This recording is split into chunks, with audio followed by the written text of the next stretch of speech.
Welcome to our session on Python. Today we are going to discuss a new topic, that is recursion. This is related to the previous lesson on Python functions. In today's session we are going to discuss the following things: the basic concepts of recursion, why recursion is required, what is recursion, how to implement recursion, where recursion can be used, and when to use recursion. These are the things that we will discuss in recursion. Now, as I just told you that it is related to function, that means recursion is also implemented in terms of function. So we need to know what is the function, how it can be implemented. And apart from that, because recursion is applied to tasks that are repetitive in nature, so we should be well versed with the concept of iteration and looping. Now let us discuss, when there is function, what is the need of this concept called recursion. We generally write programs to automate tasks, and the basic objective is to solve problems efficiently. Now there can be different ways of solving any problem, and basically large problems, they can be solved easily by dividing into sub problems, and the process may be repeated. The process of dividing the problem into smaller parts or smaller problems or sub problems may be repeated till we reach at a point where we have the solution for the sub problems or the parts or the units. So this technique of solving any problem is called modularizing, and we know that functions, they help in modularizing a program. So recursion, which is implemented as function, also helps in modularizing. Apart from that, as we go on studying the concept of recursion, we will come to know that recursion also makes the code easy. In fact, in recursion, we generally write the code as we try to solve it following its algorithm, like the way we express its algorithm, write its algorithm, the same way we just code it. You can get an experience once we write programs on recursion. So with this introduction, let us now know what is recursion. So obviously recursion is again a problem solving technique, and this is generally used for solving large problems, large computational problems, by repeatedly applying the same procedures to reduce the problem into smaller instances of the same problem with a smaller data set whose solution is known. So basically, recursion is a problem solving technique which makes the task to do it an easy way. So we'll see how recursion can be implemented.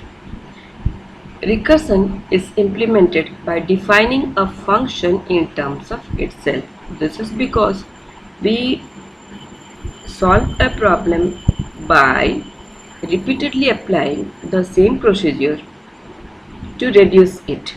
So in a function, we implement recursion by calling the function itself with a smaller input. So now we can say recursion is a programming technique where a function calls itself.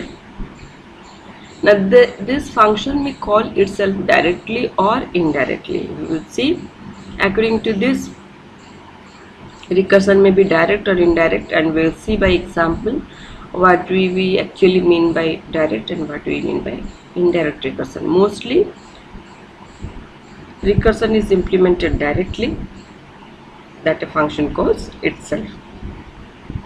So If a function calls itself, then that function is known as a recursive function.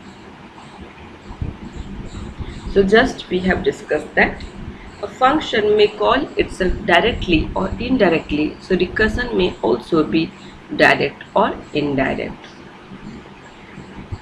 Before going into the details of recursion, let us see an example. In this case, we have written a recursive function definition to find the sum of integers from 1 to n. To implement sum of n numbers, to find out the sum of n natural numbers, what we can do is we can find out the sum of previous numbers and we can add n. For example, say we want to find out the sum of 5 natural numbers. The procedure is to find out sum of first 4 and add 5 to it. Similarly, to find out sum of first 4 natural numbers, that is from 1 to 4, we can add 4 to the sum of 1 to 3. Similarly, to find out sum up to 3, we can add 3 to sum up to 2, and so on. This way, we can reduce the input size by adding the number to the sum of numbers up to n minus 1, say if n represents the number. And when we reach at sum of 1, sum of 1 is 1, we can say. If we reach the value of n up to 1, then we simply return 1. Otherwise, what we do is we return the number plus sum of numbers up to n minus 1. So in this case, we are just calling the function and let us see it by writing the code. So let us start a Python IDLE and write a program. For this recursion, we know we can represent it like this. Say sum up to 4 can be written as 4 plus 3 plus 2 plus 1. Now just I am giving an explanation here. Okay, so now this 3, 2, 1, they represent sum of numbers up to 3. So instead of writing 3 plus 2 plus 1, what we can write, sum of numbers up to 3. Or this can be found out as sum up to 3 can be found out as 3 plus sum of numbers up to 2. Similarly, sum up to 2 can be found out by adding 2 plus sum up to 1.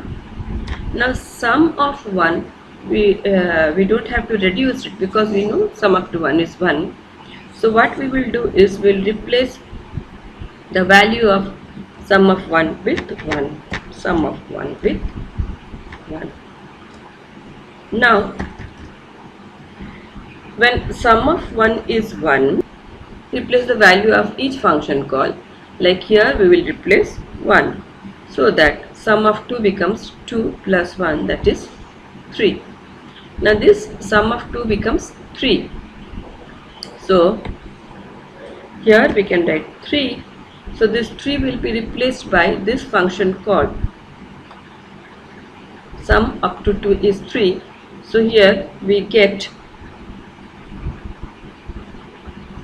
3 plus 3, that is 6, and here we will replace sum of 3, that is 4 plus 6. 4 plus 6, which is equal to 10. So this way recursion reduces the input size, reduces the data set to reach at a point where we get the solution. It doesn't have to reduce it again, and by replacing the values of the function calls, the result can be obtained. Now let us write down the recursive function for sum up to n.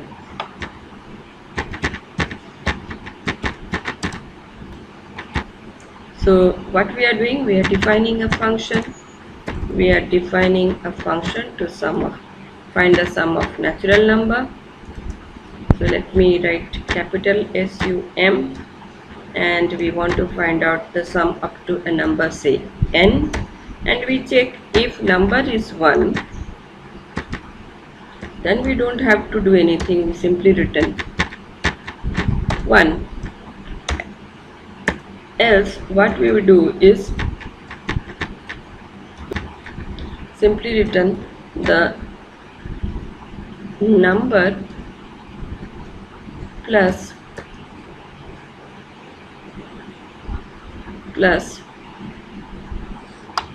sum up to,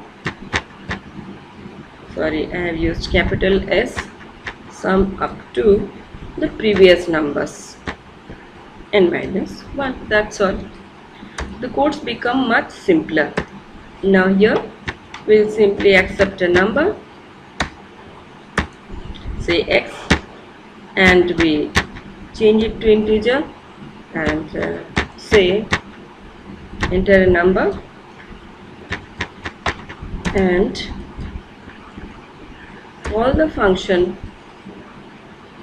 to get the result by passing the value of the number, that is x. Then we print the result, sum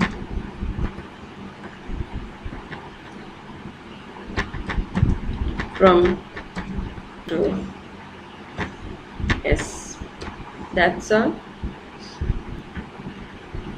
Now we enter a number, say 6. We get sum of numbers from 1 to 6 is 21. See, but we generally deal with smaller problems like some natural numbers and all these things.